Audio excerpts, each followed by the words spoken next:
После неформалниот разговор со владини представници, ни стана јасно дека не можеме да очекуваме поддршка од нив за покачување на платите на сметка на субвенционирање на социјалните придонеси, велат од Бизнис конфедерацијата на Македонија.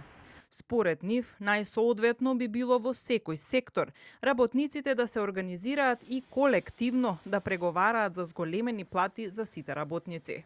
Со владата кога разговаравме и представници на владата, ни е јасно дека сето она што се случува, финансиска недисциплина, фискална недисциплина, намалени приходи од намалени даночни приходи, состојбата со буџетот ни е објаснета, која не би било благодарно да не ја разбереме, туку да сватиме дека треба сите ние да придонесуваме за да можеме на некој начин да издвоиме пари за социјалните трансфери, вклучувајќи ги и социјалните придонеси.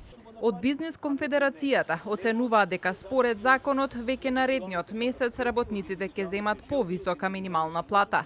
Сепак, дилемата е дали таа ќе изнесува 24.400 денари, согласно законот, или ќе се земе во предвид барањето на ССМ, минималецот да биде 30.000 денари.